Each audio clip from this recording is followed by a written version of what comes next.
Alright, looks like we're good to go. Looks like we're doing it here. Oh, sweet. Okay, so it's got everything. Cool. Okay. Well, let's grab the link for people.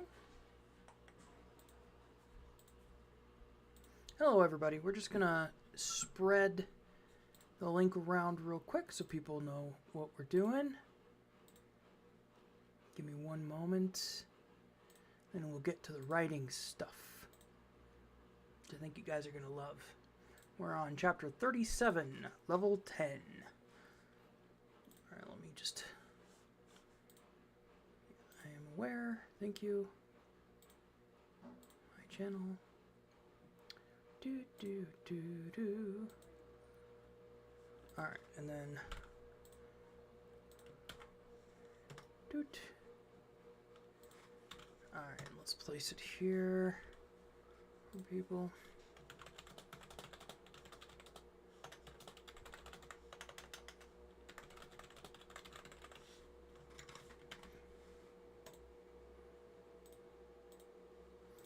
Ooh. There we go. All right, that's been spread around a bit. Oh, I need to make that public. Done. Share. And then we will share.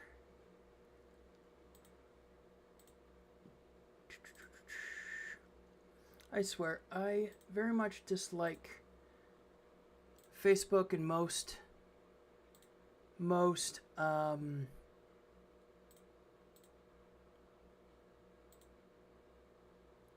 setups, honestly. They're frustrating. Most social media.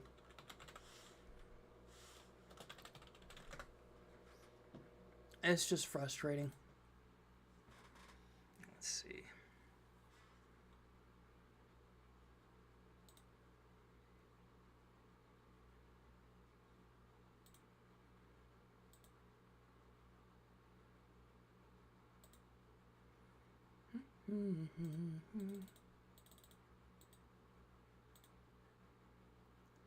Delete. We don't need that. All right. We can post this on Twitter now. Give me just a moment, everybody.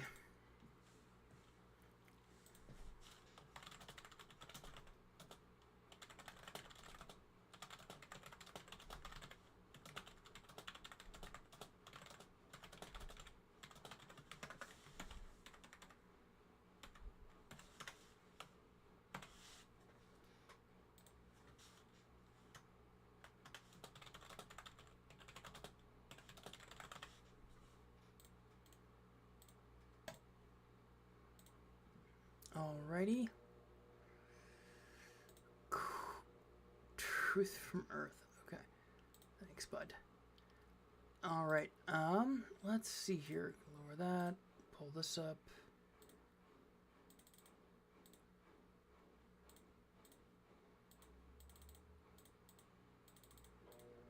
Okay, cool. Bit rate. Oh wow, apparently we have a very high bit rate, so that's interesting. Anyway, let's go ahead and get working. So today we're going to be working on chapter 37 of working title on this is Dungeon Defender. Let me turn up the volume on my mic here a bit. This is Dungeon Defender, chapter 37. So we're going to finish writing this chapter. Then we're going to be writing a chapter in a science fiction that I'm going to be sharing exclusively here on YouTube. It'll be a YouTube shorts slash short like video thing. A couple other authors have done it, and they found some success in releasing some free content on YouTube. And so I think we're going to try that out a little bit. Maybe build a big sci-fi world, see where that comes from, or see where that goes, I mean. And then we're going to probably switch over to a military science fiction that I'm currently working on. with a friend. We're going to get some work done on that. Concurrent viewers. Okay. Oh, it's opening the studio. I don't need the studio. Top chat. Oh, I see what's happening. Okay. Alright, cool. We'll just keep the chat there then. Alright.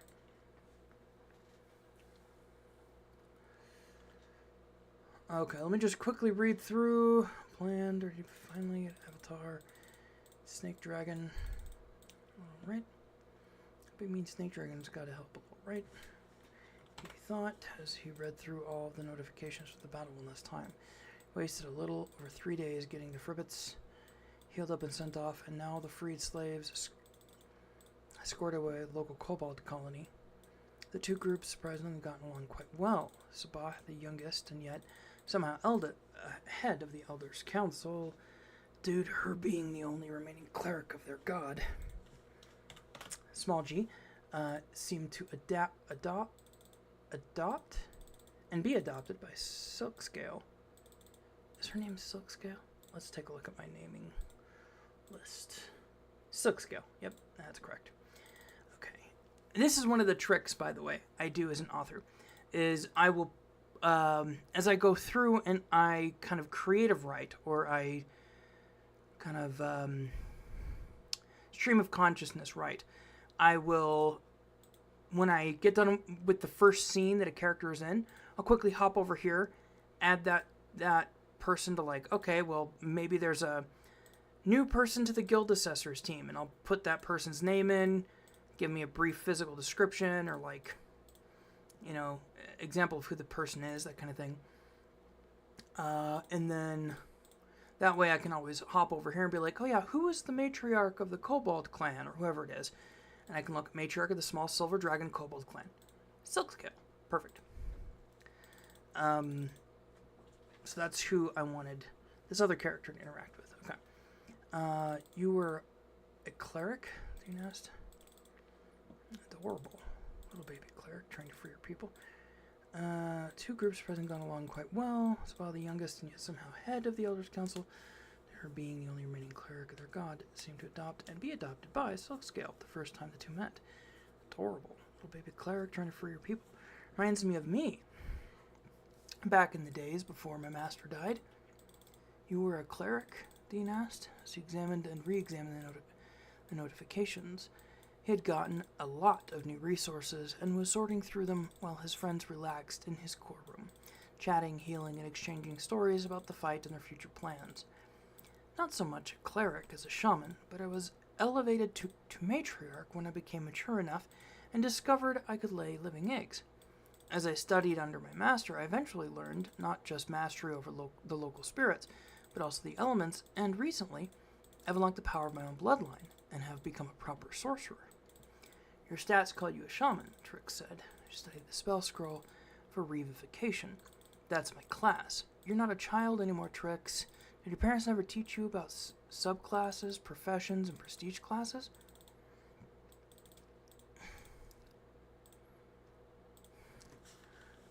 Silkscale.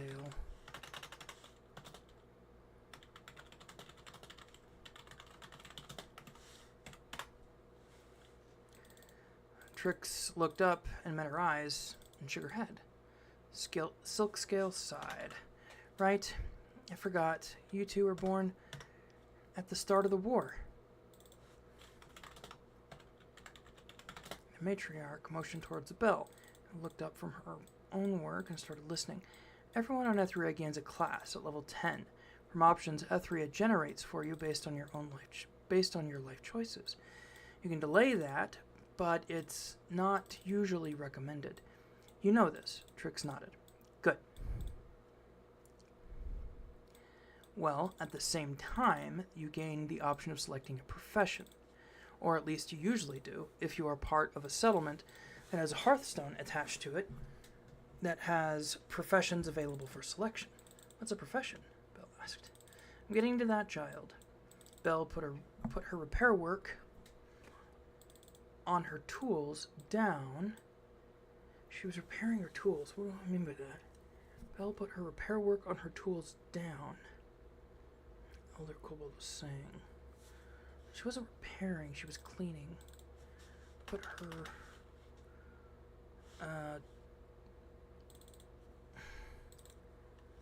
Belle put her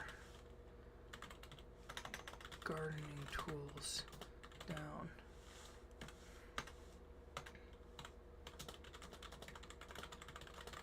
She had been cleaning them and paid full attention to the elder Kobold, what the elder Kobold was saying. Kobold, a profession, unlike a class, can be changed with no penalty, but it does require a hearthstone or settlement network. That, by the way, Dean, is what my people have been working on building.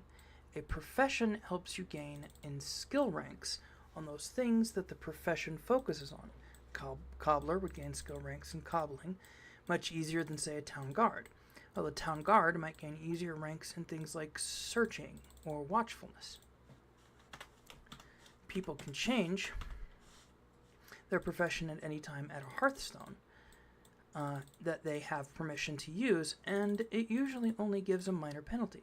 The benefit of changing your profession is a new profession gives you the first rank in the skills it helps you learn innately.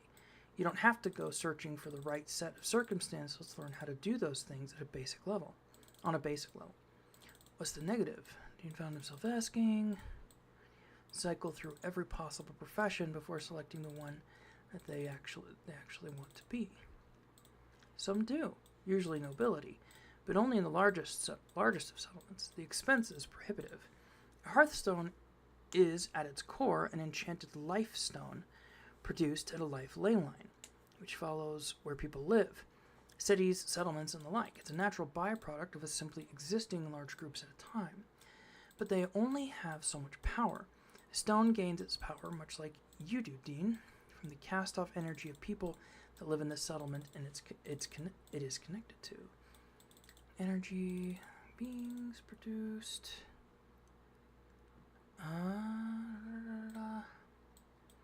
Becomes sentient at some point. Dean was growing more and more curious. Living cities sounded awesome. The image of a spirit of a place like New York or New Jersey might produce, and then the image of a spirit of a place like New York or New Jersey might produce entered his mind. He shuddered slightly. Images that New Jersey Shore, images of Jersey Shore, of that Jersey Shore show. Oh man, the narrator's going to have a tough time with that one. I'm filling his head. Some do. It's rare, but it does happen. And only in the oldest, most established cities, Slickgale explained. A person's profession is key to their growth at the lower levels, but they become less important as time goes on. And on occasion, people open up multiple profession slots, particularly if Ethria grants you a profession without the use of Hearthstone. Eventually, in your progression at level 50, for example, a person can gain a subclass like Draconic Sorcerer.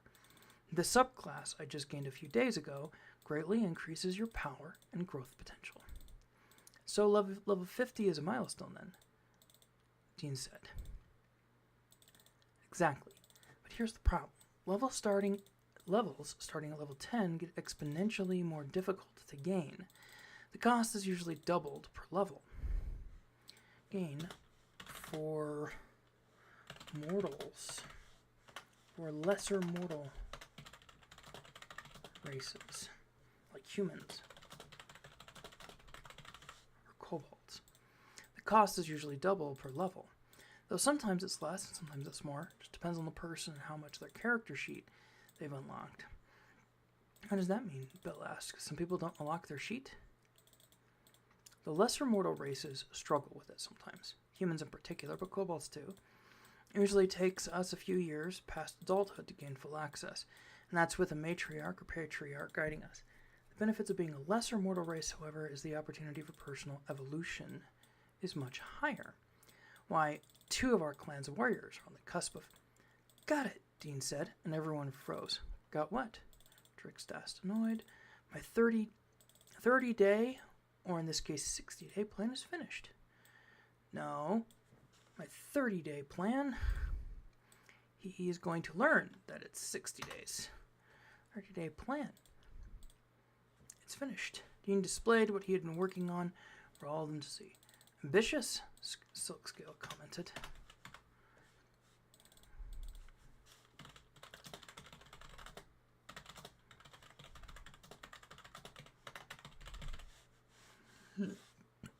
Sure you want to focus on all of the research knows on one thing? Trix asked. Excuse me. Only way for me to unlock it in time. And the entire dungeon shook slightly. Just gained level 10. Officially this time. I ignored the notification the first time until we were safe and alone. Now, no one will know. Oh, but us. The group cheered. Does that mean he gets a class? Bell asked. No, but he gets his he gets an avatar and a 3rd level.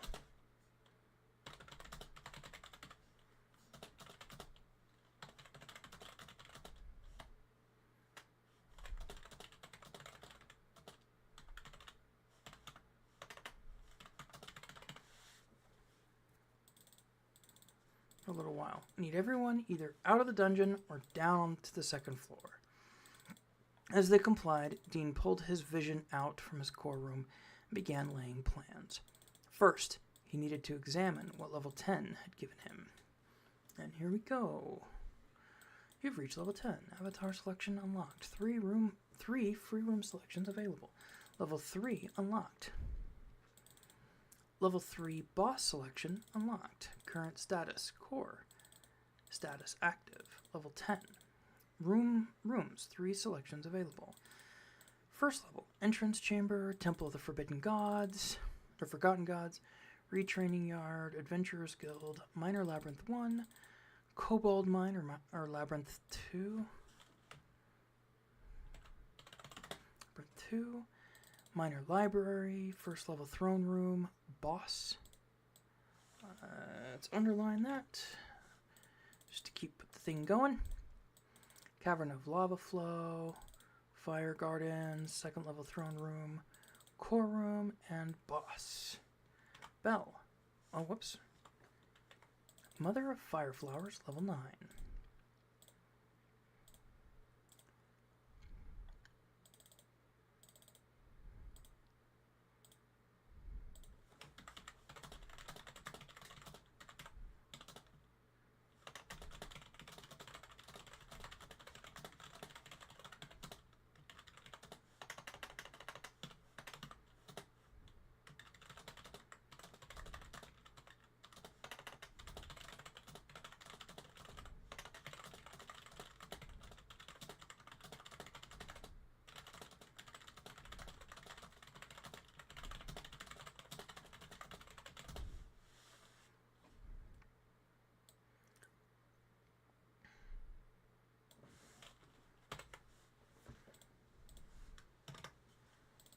No change without me updating anything. Interesting. I wonder if that's reflecting the work the kobolds did during battle. If changes they made by hand are permanent upgrades during such events, see, I can understand why some cores separates and attacks more often. So getting around the system's restrictions on manpower we typically have. On manpower, we can just say manpower. And I have a new affinity? What does traps and trinkets mean? Is it because of Ixit? Dean looked because of what Ixit did. Dean took extra care examining exactly what had happened with several of the upgrades. It looked like to him the kobolds replaced dozens of traps in the labyrinth. Oh, hey Keegan, how you doing, man? Kobolds, dozens of traps in the labyrinth attack those new emplacements. I cannot spell emplacements worth my life. Let me see if I can find a way to, actually spell the dang thing. 1 second, guys. Emplacements. How do you spell it? Emplacements. There's new emplacements, isn't there? 2 of them. There we go. Hi, Keegan. How you doing, dude? How was Christmas, and how's the break been treating you?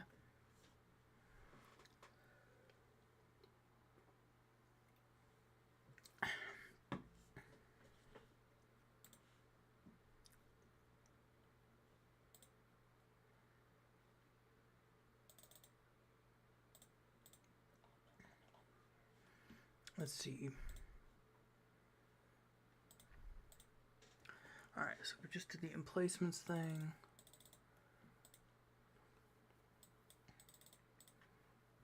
Yep, 1 room slot for him, increasing the dungeon's overall efficiency. If it changes into the increase merged into the now increased available trap slots. Number of available trap slots.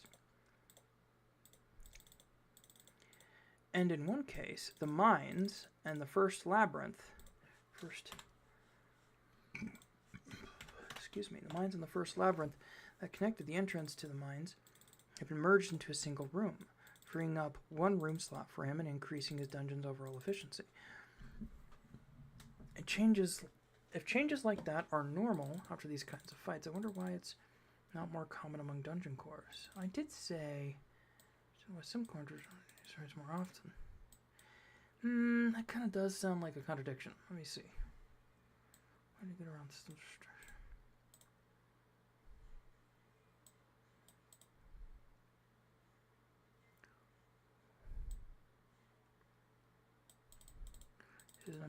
Oh, well, I do say that. Okay. All in all, he had 3 room slots available to outfit his new floor, not including the boss lair and the throne room, which seemed to come automatically when he selected the new boss. 3 rooms, a new affinity, and another boss. It's quite the upgrade. But I'm already excited about the avatar. But I'm really excited about the avatar. He wanted to dive into that right away, but he shook himself mentally. I can play with my new toy later. Right now, it's work time. Let's see about the 3rd floor. Dean scrolled through his choices and in the end decided to do something a little different.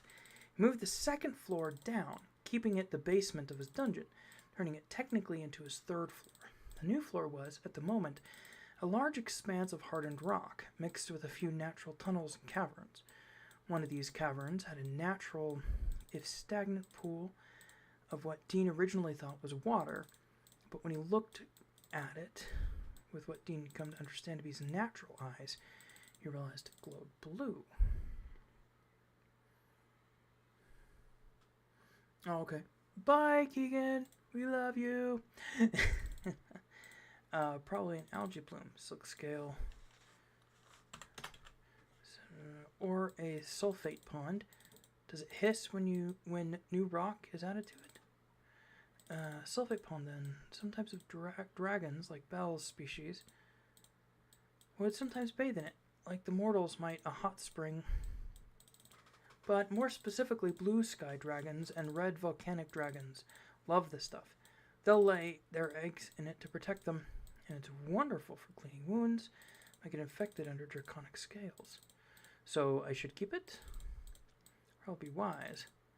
I'll find a use for it, and I'm sure Ixit and Trix wouldn't mind a dip every once in a while. Neither would I, honestly. I don't think I'd be able to stand it for too long. My scales aren't nearly as hard as theirs. I do hear it gives your skin and scales a nice copper tint once you wash the blue off. Other notifications for waiting. Dean decided the blue pond.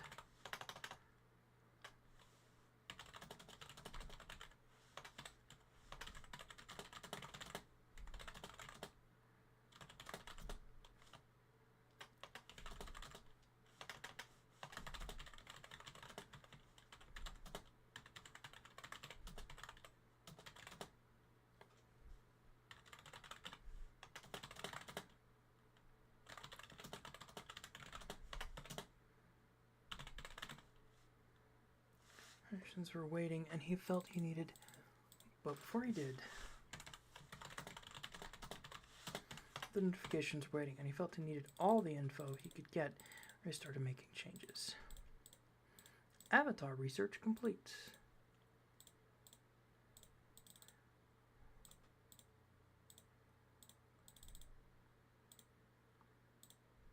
There we go. Oh wait, did I want the avatar?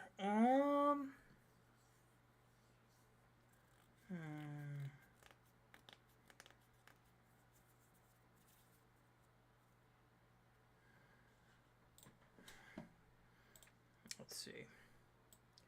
We have 11 chapters more to go. I could probably get rid of 1 or 2 more chapters just from consolidating them into this one. Okay, Avatar research complete.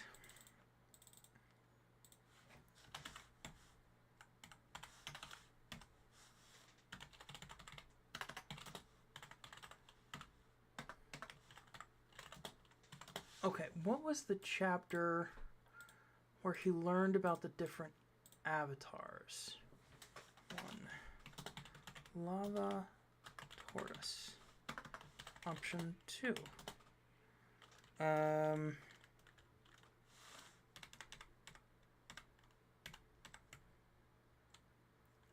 Research granted. Autocomplete. Complete.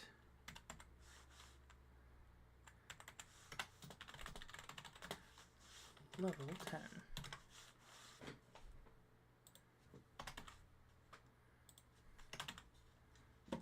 Options available. Lava tortoise. I cannot. I will figure out how to spell tortoise. Don't worry.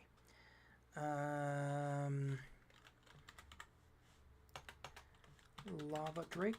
Lava. No, we'll call it volcanic tyrant. Option 3. Sky. Not Sky Serpent. What are we going to call it? Thunderworm.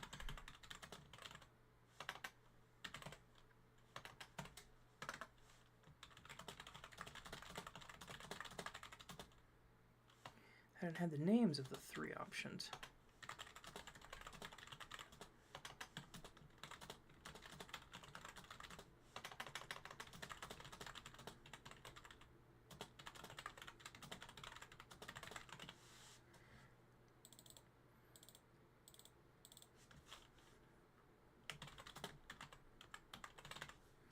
I cannot spell tortoise. Let me see. I swear, I write too many fantasies that involve magical tortoises not to know how to spell tortoise. But for some reason, my brain will not figure out, will not allow itself to learn how to spell tortoise. Ah. Okay. Tortoise. Make act tortious. Okay, I'm spelling tortious. Tortoise animal. Okay, ois. Tortoise. Tort. Then noise without an N. I will remember. I will find a way. This frustrates me. Anyway. Let's... You guys can actually see me a little bit. There you go. Oh, no, it moved.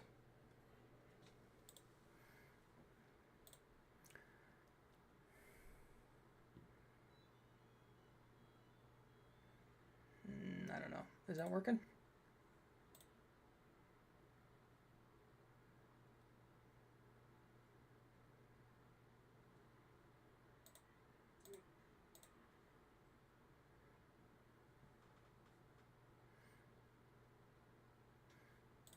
Okay, I think I got that working. Okay. Let's straighten that out.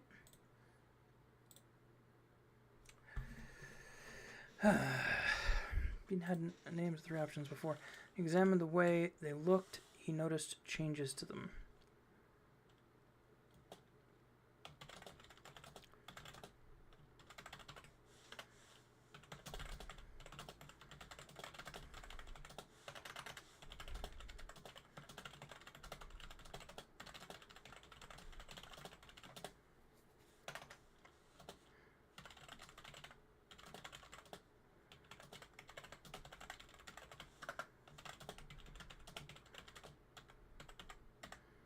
tortoise, tortoise, but tortoise.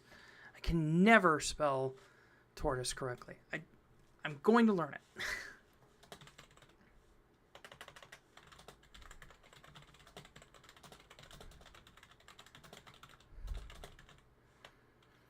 Black rock and lava.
Oh, doo-doo-doo. So a friend of mine named Phoenix Gray, she recently, so I have, up until recently, helped her run the Lit RPG Authors Guild on Facebook. It's a big old group of authors who write lit RPG and progression fantasy and gamelit fantasy, right? Fantasy and science fiction, so both, right?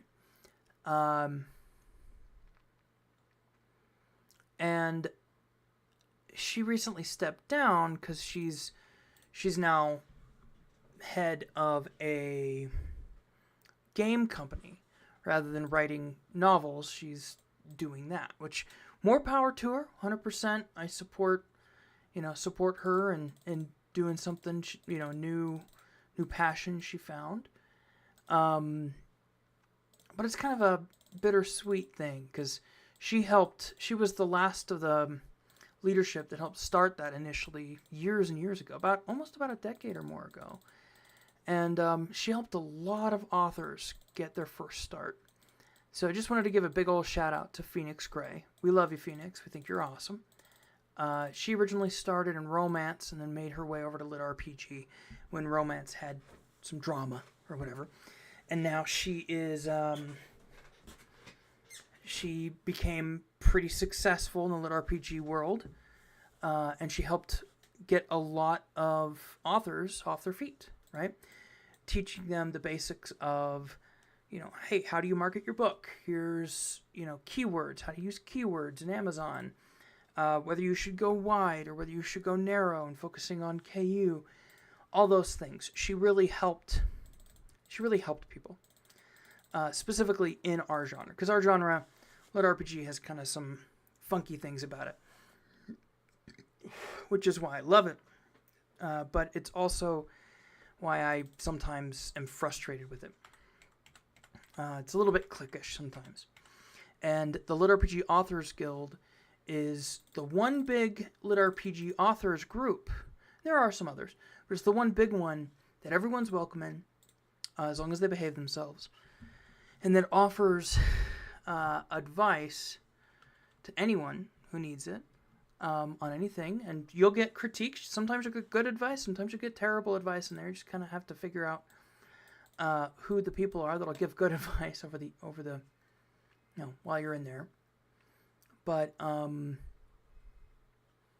it was kind of one of the big places that kind of unified everybody, And Sean Oswald, who is a friend of mine, we kind of started around the same time, about 6 or 7-ish years ago. A little jealous of him because he's a full-time author. Love the guy. He's now taken over, and I'm still helping out as a mod over there. I'm going to support him as best I can. But it's just a little bit of a bittersweet day because, Phoenix is handing it over to Sean, and we're going to miss Phoenix. So I just thought to, give her a shout out because Phoenix is kind of awesome. So, in fact, one of the first big events I ever did with Lit RPG was with Phoenix, Sean, and like 2 other guys who started at about the same time as I did. We did a one-shot D&D campaign, the 4 of us. That was kind of fun. Hey man, did we ever post that? I don't know if it even got posted. Anyway, Sean's pretty great. And he's going to do wonderfully at managing it.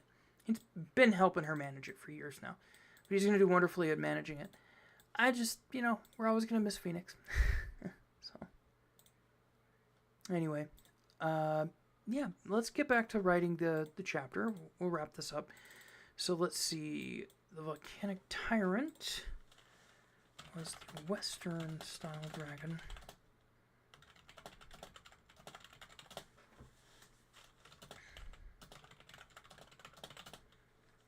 Mix of traits and stats.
Eastern-style dragon.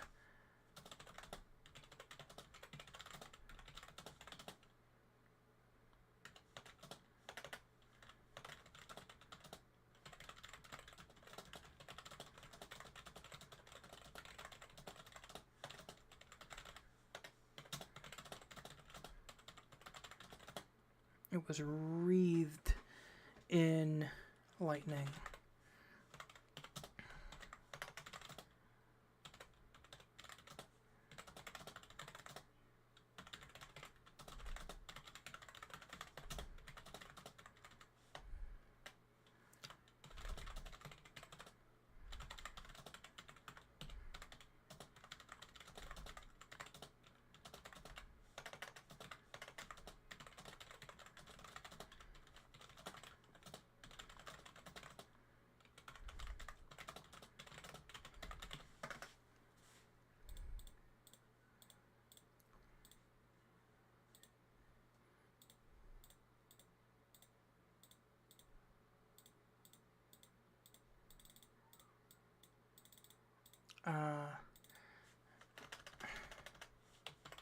Actually, no, this is, of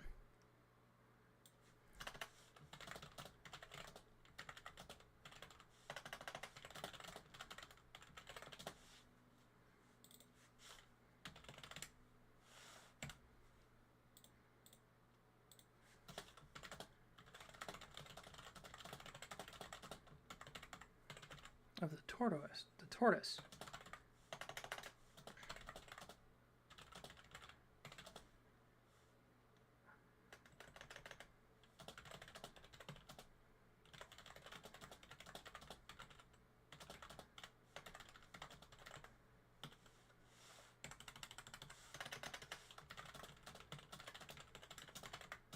Now its chest burned with the bellows of a furnace. It didn't just breathe fire, it ignited the air around it as it flew through the air. It ignited the air around it as it flew through the sky. In the display box Dean examined it in. It reminded him of Smog from Lord of the Rings, furnace of fire and death on wings, just without the armor. And lastly, the Thunderworm, where before it had been an Eastern-style dragon with slick silver scales. Dean had understood in a vague way it had a kind of control the weather. Now it was writhed in lightning.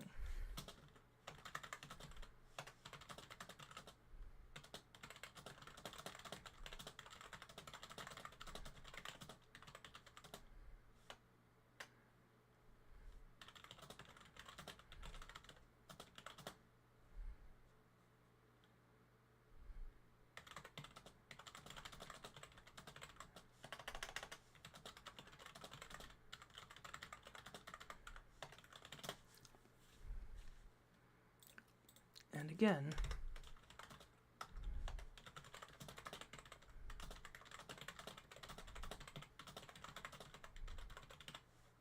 old units insignia.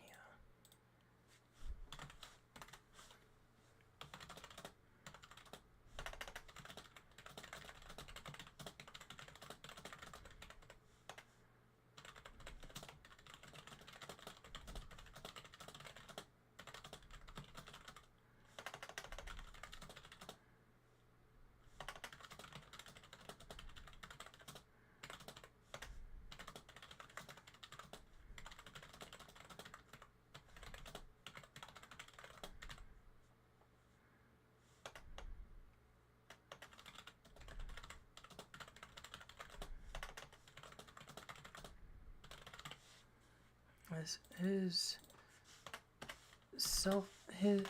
soul's connection to that image. A trident.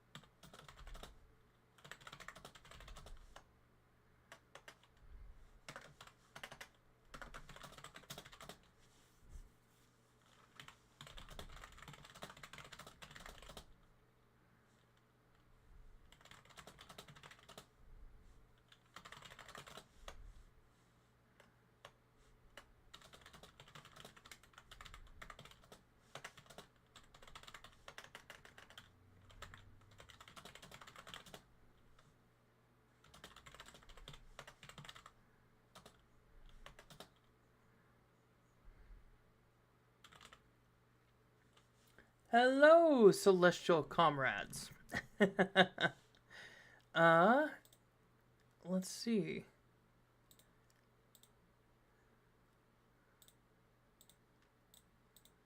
I don't think... Do I know you, Celestial?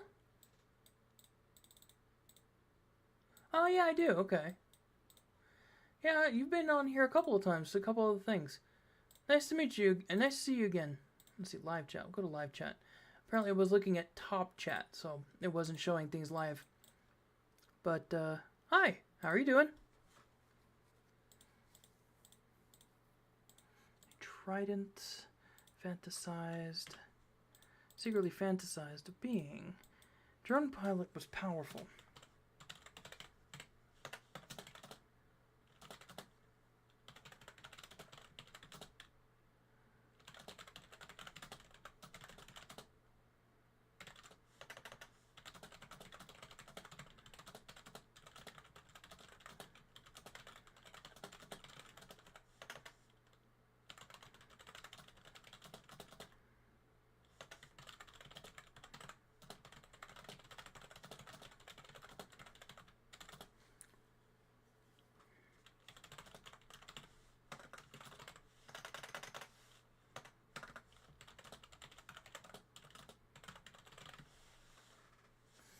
Just chilling.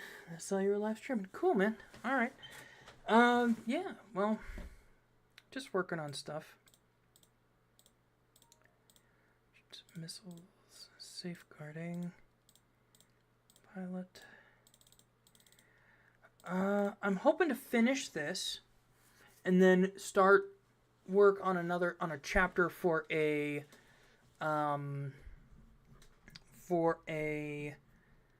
project that's going to be on here on YouTube, actually. Just a YouTube specific project. One to hopefully get me a little bit of views, and that would entertain people on here and hopefully build a little bit of a platform. So, but first I gotta finish this chapter. So we're about halfway done, a little more than half. Okay. Okay, so we did that. So he still needed to make a decision about a few. Okay, he did that.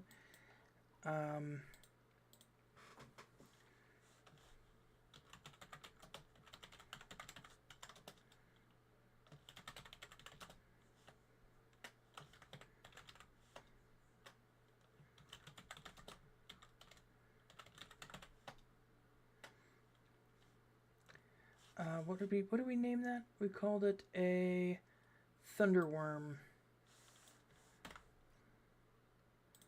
Thunderworm research.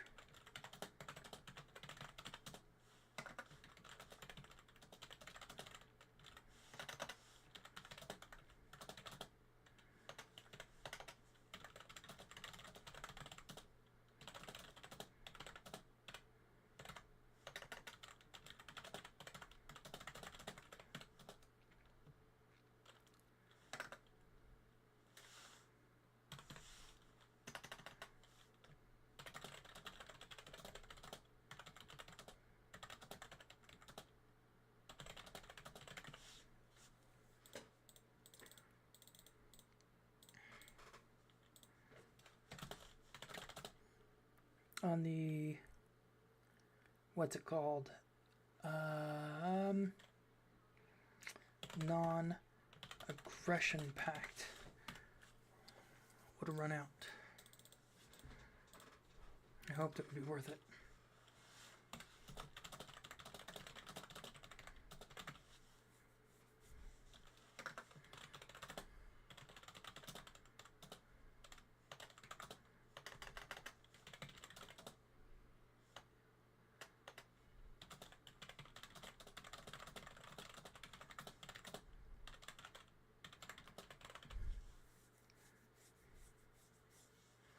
One thing that the rest of his decisions rest upon.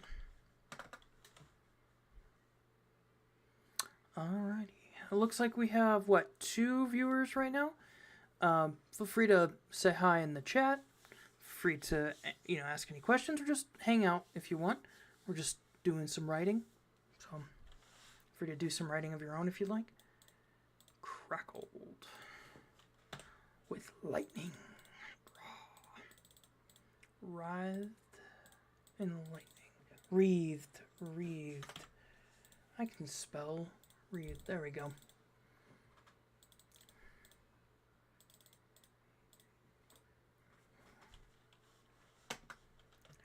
Floor 3. Floor boss. Selection available.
Let's see.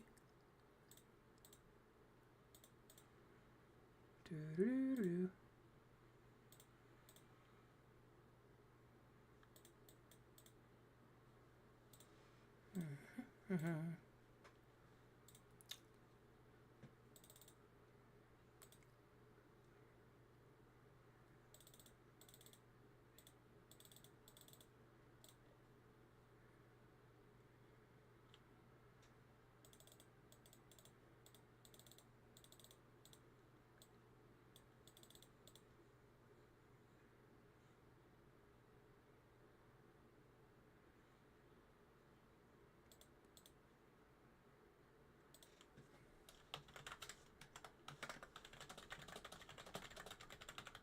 Sorry, somebody's asking a question real quick. Just gotta respond.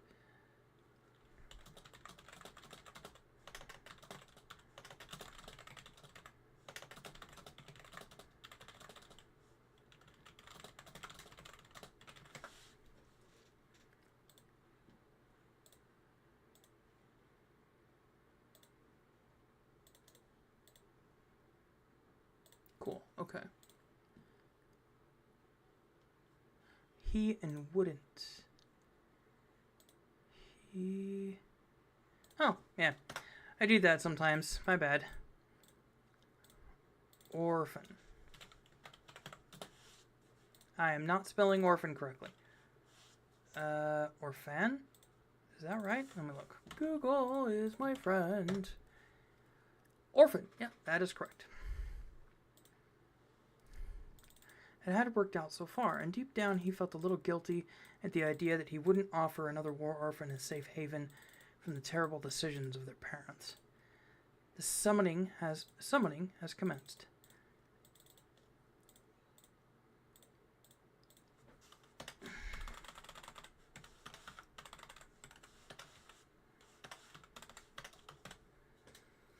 Massive presence.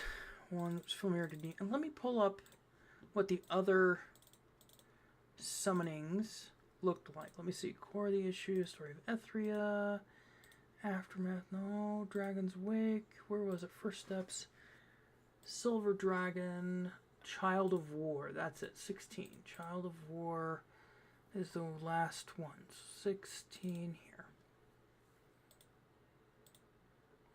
Options, Dungeon Core, blah, blah, blah, blah, blah. Moving on. A Garden of Fire. Nope. Okay. Nope.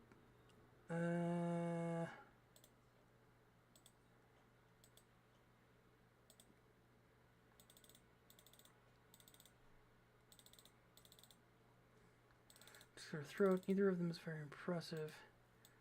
Challenge. Okay. Nope. Young ones make horrible defenders.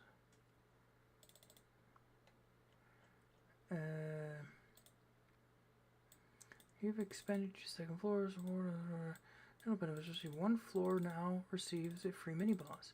Floor 2 has an opening for a floor boss. Receive notification. Upgrade much larger. Claws. Horrible. I mean, he's unique spawn, but roll is probably just jealous of his friend. Nope. Noted. Hippie, whatever that is. Maybe it's the one before that. 15. Story of Ethria. Friendly factions. Diplomacy. Research. New rooms. New spawns available.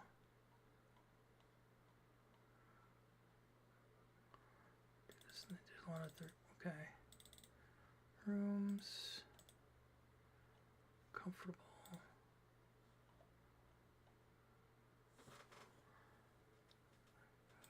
Send me back. Nope. Young one by 16, 17. Okay, we're right here. Dungeon. You call for ones who are worthy. children have been caught up in their evil.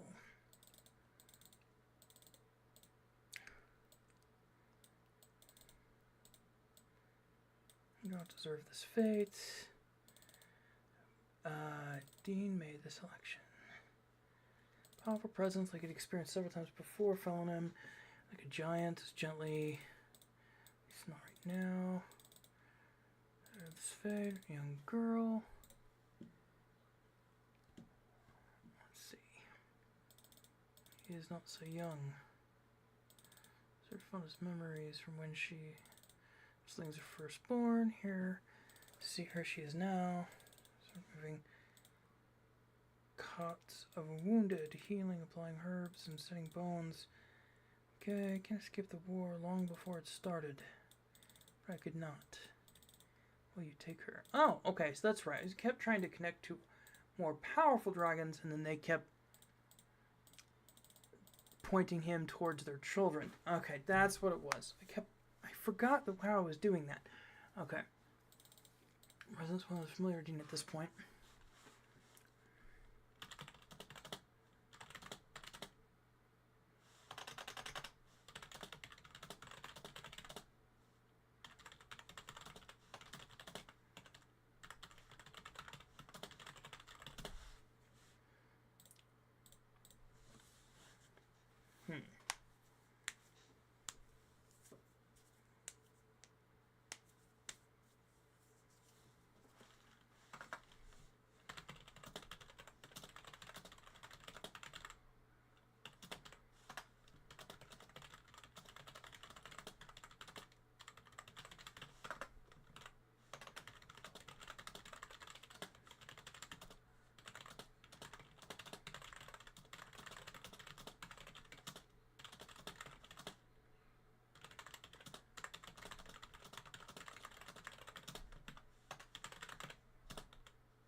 Let's see here, my friends.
Alright, let's see.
Children shepherded by teenage dragons, carrying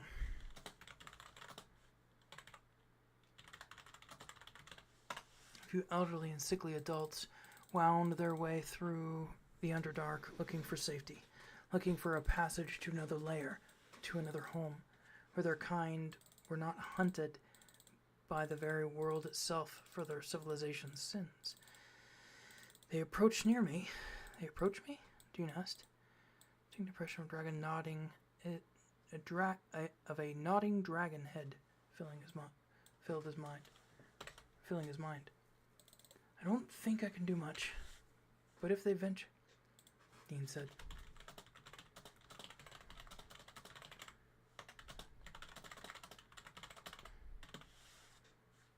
But if they venture close enough, I might be able to help.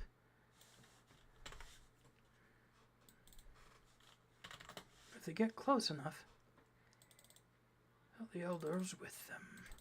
But even as these have found hope, there are others who stayed out of duty and familial love. Of those, we have found safe harbor for all but one. Dean's vision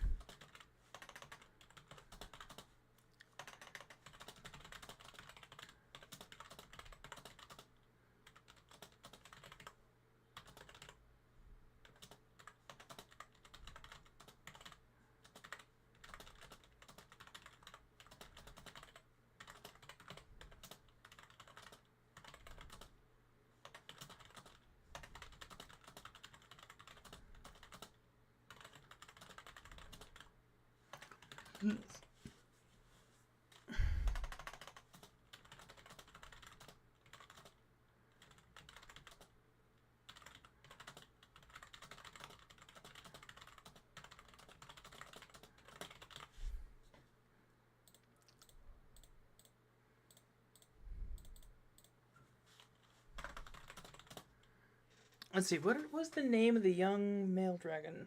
What was I going to call him? So we have Bell, we have Trix.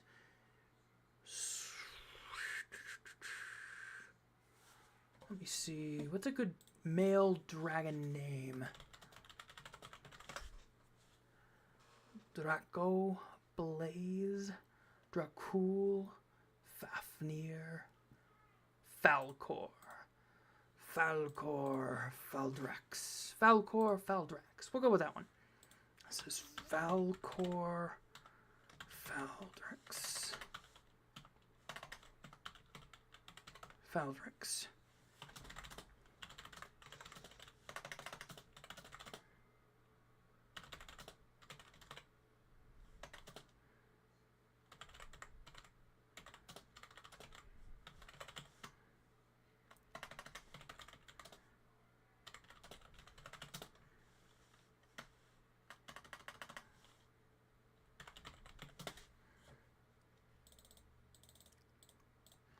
Is a kind heart.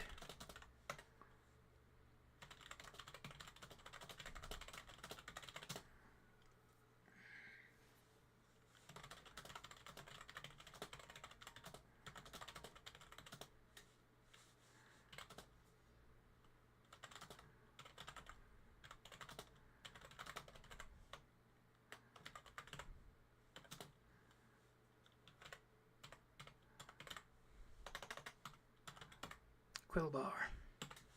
The Lightning Titan Quillbar.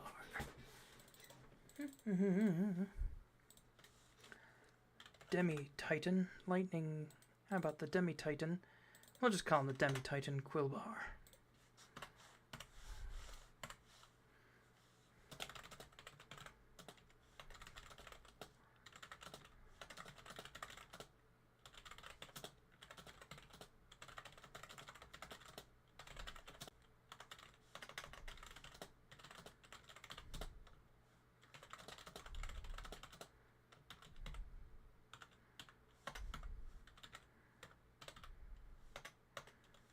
Falcodrax. With the death of Falcodrax.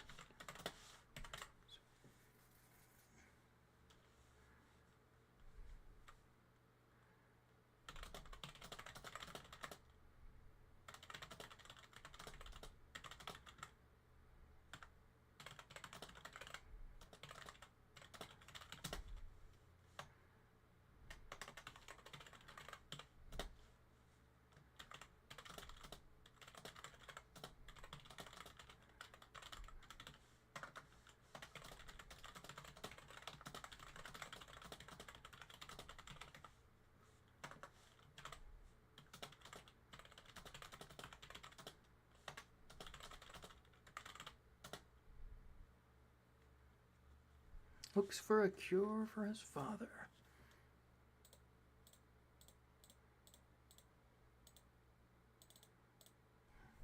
There is none.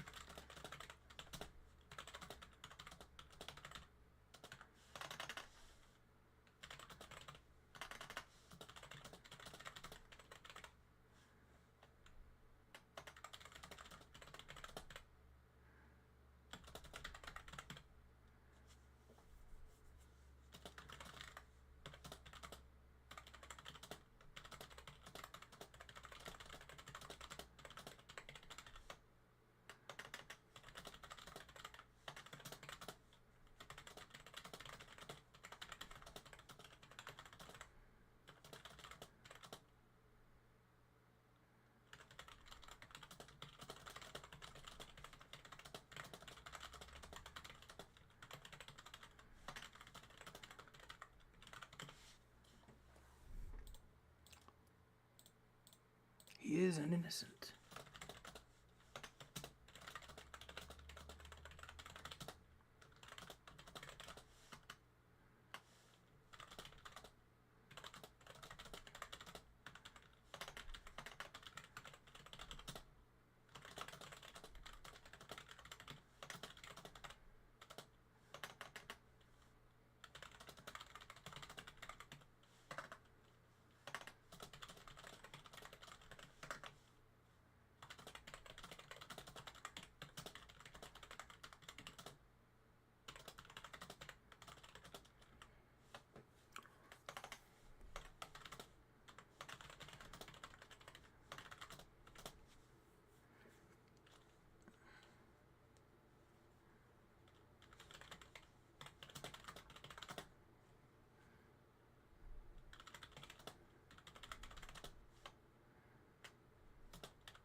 Just so.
It is done, says Ethria. Alright, so that's level 10. Let's see. Is there more that I need to do with level 10? Pure, built, better, solid defense. Another Toad Priest. Okay, so we're gonna. That's gonna be the next chapter. These two are gonna get switched. So let's. 37. 38. Okay.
Alright, I think that's good enough.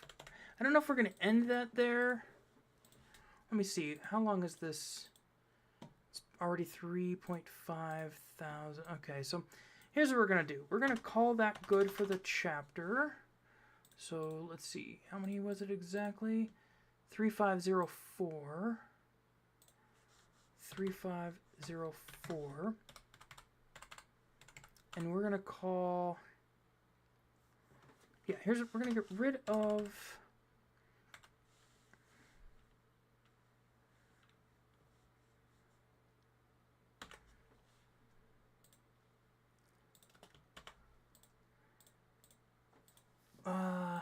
Here's what we're going to do. Sorry, I'm kind of changing my outline as we go.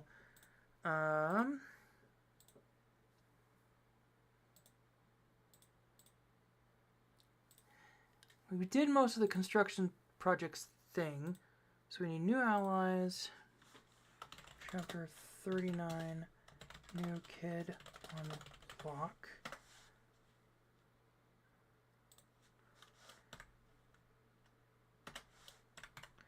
And then, okay, so new allies are going to happen. New kid on the block. We're going to meet. We're going to learn more about this kid. And then it's going to be a very long chapter. We may have to just split this up. Chapter 40. Oh, here's what we're going to do. We're actually going to call one of these Chapter 40, the power of a library.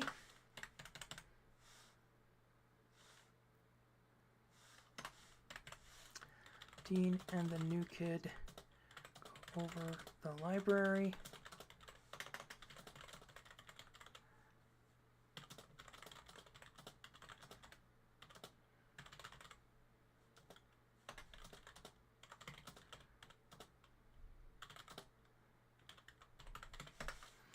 Okay.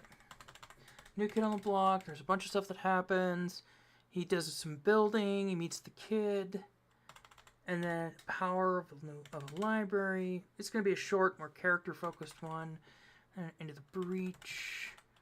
Month is over. Sacrifice begins. Draugr. Dungeons of Madness. The Umberlord. Avatars. Elven Liberation. And then Aftermath. More dungeons, more problems. And then I still haven't decided if I want to do a prologue or not. Alright. I'm not going to stay long, but I just wanted to say, hey, your work. Oh, thanks, D123. I don't know who you are, but thank you for coming by. Also, I don't know how long you've, been waiting around. So, hopefully you heard me say thank you. Alright, I think we're going to end work on Core Defender here. And we are going to switch. Let me quickly... Here we go. Okay, I don't need this. We are going to... I'm going to close the monitor, so you can't see all of my secrets. And I'm going to pull up the next one I was working on. It's a military science fiction. It's a YouTube project. YouTube-specific project. Well, do I want to work on this one?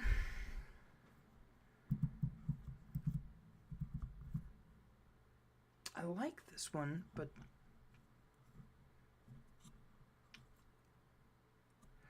Well, it's kind of new. I haven't really... Let me look at another project. I don't like to spend too long on a single project, so...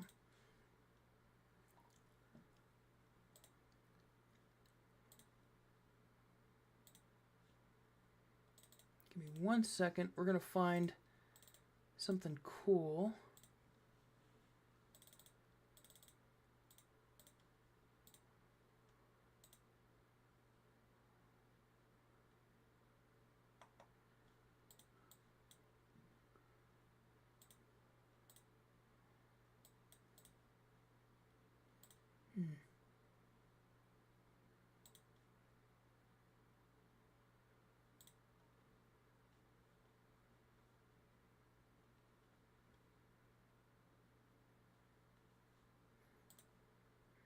Okay, here's what I think we might do.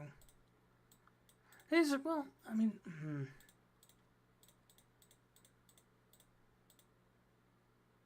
You know, we'll work on As the Phoenix Falls. I haven't done this in a bit.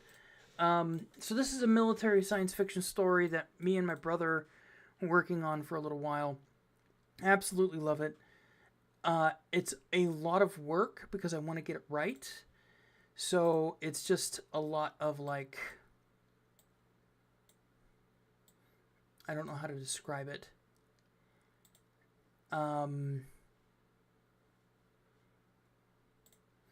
It's a lot of particulars. And I think I've started and redone the intro or the starting point of this story about 4 times at this point.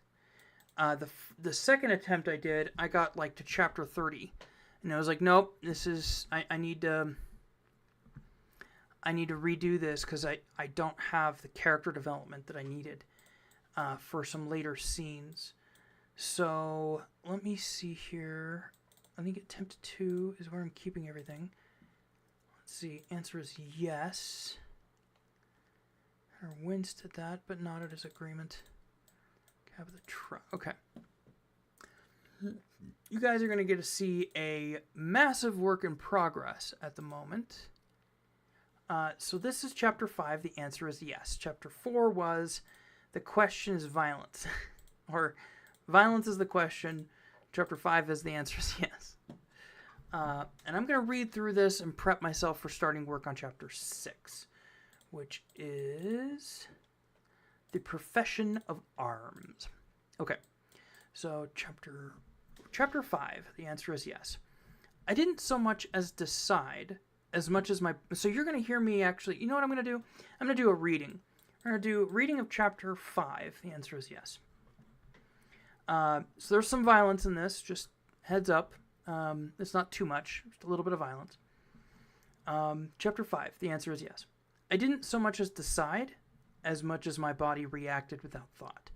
I stepped forward, wrapped my hand around his on the weapon, head butted his face and broke his nose.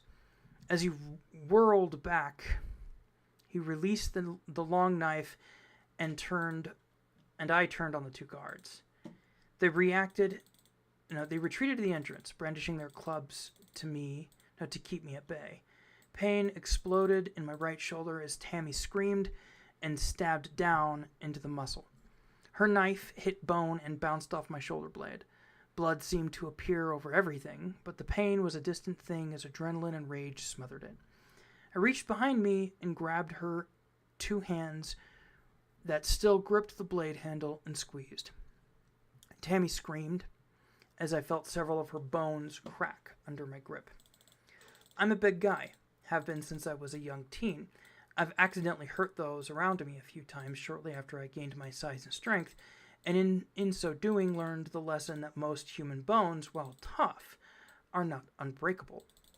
I released her, and Tammy, still shrieking in pain, fell backwards. 3 of her fingers on one hand and 2 on the other were dislocated and bent at odd angles, probably broken. But they'd heal. She had the nanite treatments like everyone else. It was one of the few things the government provided everyone, even grade Fs. It prevented all kinds of diseases and ensured that as long as a person survived the initial damage from an accident or attack, they'd likely survive without full-time, long-term, and expensive care. I turned my attention back to Mac, who was only partially recovered. Mac was tall, wiry, and he had a kind of madman's strength. But he was also weaponless and bleeding. Before the 2 goons on the ground could intervene, I stepped in and buried the knife into his leg. He screamed, and I buried my fist in his face, cutting him off as he crumpled to the floor. The wound wasn't gushing blood. It had just hit the muscle, and I wasn't sure how deep I had pushed it. So I was sure he'd live. As sure as anyone could be in that situation. I turned on the goons at the door, and to my surprise, they had both run for the hills. Huh. No honor amongst gangers, I guess. It wasn't until I was halfway out the front door I had entered, when I realized 2 things. The first was that all the people that had been hiding in the rooms and corridors as Mac and his people frog-marched me to their little to his little science lab, were now peeking out of the doors and curtains, curious to see what the commotion was about, and likely terrified it would get the attention of the cops. Hold on just a moment. There we go. The second was the letdown from the adrenaline dump my body had experienced. The pain in my shoulder grew to an almost thunderous roar in my mind. It hit worse than almost anything I'd ever felt before. It hurt worse. The only pain I'd ever experienced that topped it was the burn from the fog. I still had the scars from that incident. Walking home as the sun reached its peak No one seemed to bother me. Oh. There we go. No one seemed to bother me. Though if I had seen a man the size of myself walking along the road, covered in blood and shaking like a leaf, I'd have given him a wide berth too. It wasn't until I turned onto the long road out of town and down into the lowlies that I realized something. The first was that the wound in my shoulder had fully healed. It was still painful and would be no doubt for days or even weeks to come, but the bleeding had stopped rather quickly after I gradually pulled the blade out. The second thing was rather shocking to me. I was completely unfazed by what I had just experienced.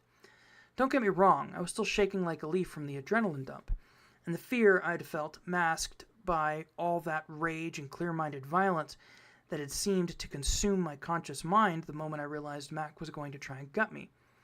Ultimately, I came to the conclusion that I was remarkably comfortable with violence. That was not the last lesson I learned from that incident, however. As I stumbled into our trailer, I was greeted by a confused, then scared, then enraged mother and twin sisters. I would soon learn that I was hardly the only one in my family capable of unremitting rage. Next scene. "What do you mean he's fired?" my mother shouted. The carefully manicured but short-nailed finger she pointed at me like a gun, pointed at the man like a gun, poked his chest rhythmically as she challenged Mr. Tanner's decision. When I showed up early for my shift the next day, Mr. Tanner had told me, since I had abandoned my job, he had replaced me the same day with someone even more qualified, thinking I had thought myself above the work. "Mary, I'm sorry, I really am. Had I known your boy was attacked and kidnapped off my farm, I would have held his job. But he wouldn't be the first young man to work for me for a few days, steal some corn husks, then quit on me without notice. I hired Billy there." Tanner motioned towards to my childhood best friend, who took a moment and waved stupidly from atop the haystacks down at me. "Hey, James, still job hunting?" He shouted down his question, and I didn't have the heart to tell him. "Yeah, it's been a hard go of it. Glad you landed somewhere nice, though." "Yeah, it's a great gig." "Is that Billy?" my mom asked, quieter, before turning on Mr. Tanner again. "You hired my son's best friend, just so he wouldn't make a stink about getting canned, didn't you?" Her accusation was dripping with venom. "Mom, it's all right. I'll find another job. Mr. Tanner, thank you for the work while I had it. Could I use you as a positive reference with the labor office, though? It'd help." Mr. Tanner looked even more guilty than he had before. I'll have to file a correction with them. Might take a month or so to go through, if they ever accept it. In order to hire Billy, I had to register your abandonment of the job." My mom gasped and slapped Mr. Tanner. "You bastard! He might get kicked down to D grade for that." Mr. Tanner didn't so much as flinch. "I'll put in the paperwork today. Go down there and let them know what happened. In fact, if you two want to hop in the truck, I have a delivery first, but afterwards I'll take us all three down there and see if we can get it all sorted out. What do you say, Mary?" It was a fair offer, and while Mr. Tanner had acted rashly, no doubt frustrated at having been in his mind stood up again by someone he had taken a chance on, he was doing everything in his power to make it right. I'll even help you unload. Come on, Mom." I looked down at her normally pale, currently red face and smiled. "It's not the end of the world." She sighed, but I could tell she was still angry. "Fine, it's literally the least you can do." Mr. Tanner winced at that, but nodded his agreement as he helped her into the cab of the truck. Thanks, Michael. So this is I'm just reading chapter 5. This is totally a rough draft, like 100% a rough draft. And I was just reacquainting myself so that we could start work on chapter 6, the profession of arms. Alright, let me pull up chapter 4. In front of me, stand at the paper book. Okay, cool. DWPP, that's the name of the office. Okay. Alright. Why is it blue? Do you guys see blue on the screen? Do you guys actually see the page I'm writing on, or do you see blue?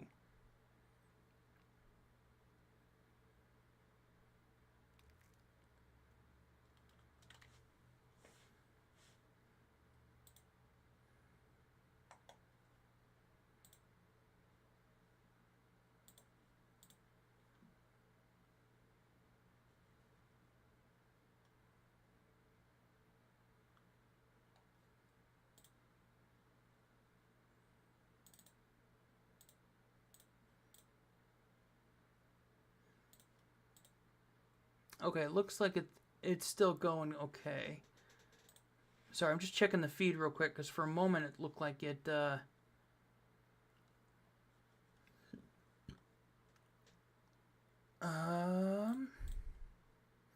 had all gone blue for some reason. Well, oh, my camera's hot. Okay, we're gonna have to probably call it there. My camera's literally hot to the touch, so I don't know why it is. But apparently I've been using it, well, oh wow, we've been at this an hour and a half. Alright, I may do this again tomorrow morning, and we'll get chapter 6 written. But thank you all for joining and being awesome. Thank you guys for hanging out with me. And yeah, feel free to hop in and say hello anytime I'm doing one of these lives. I don't do them regularly. This is absolutely just something I do for fun. While I'm writing. But, yeah. Much love, guys.